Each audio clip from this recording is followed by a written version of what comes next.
അതെ, ഇന്ന് അടിപൊളി മട്ടൻ കുറുമയുടെ റെസിപ്പിയാണ്. മട്ടൻ കുറുമാന്നോ കറിയെന്നോ എന്തും വിളിക്കാം. അപ്പൊ നമുക്ക് റെസിപ്പി നോക്കാം. പ്രഷർ കുക്കറിലേക്ക് കുറച്ച് വെളിച്ചെണ്ണ ഒഴിച്ചു കൊടുത്തിട്ട് പട്ട, ഗ്രാമ്പു, ഏലക്ക ഇട്ട് കൊടുക്കാം. ഇനി അതിലേക്ക് ഒരു 3 സവാള അരിഞ്ഞത് ചേർത്ത് കൊടുക്കുന്നുണ്ട്.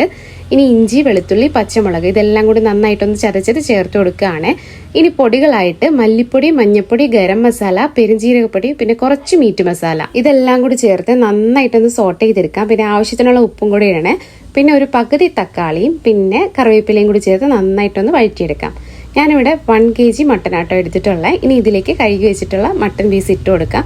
നന്നായിട്ടൊന്ന് മിക്സ് ചെയ്ത ശേഷം ഇതിലേക്ക് 2 കപ്പ് നല്ല ചൂട് വെള്ളം ചേർത്ത് കൊടുത്ത് നന്നായിട്ടൊന്ന് വേവിച്ചെടുക്കണേ.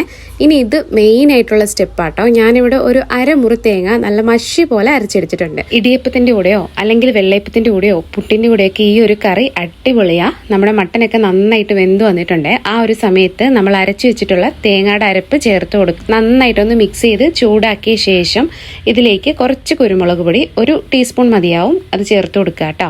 ഇനി നന്നായിട്ടൊന്ന് തിളച്ച് വരുമ്പോൾ നമുക്കൊന്ന് താളിച്ചെടുക്കണം. കുറച്ച് കൂടുതൽ ചെറിയുള്ളി വേണേ.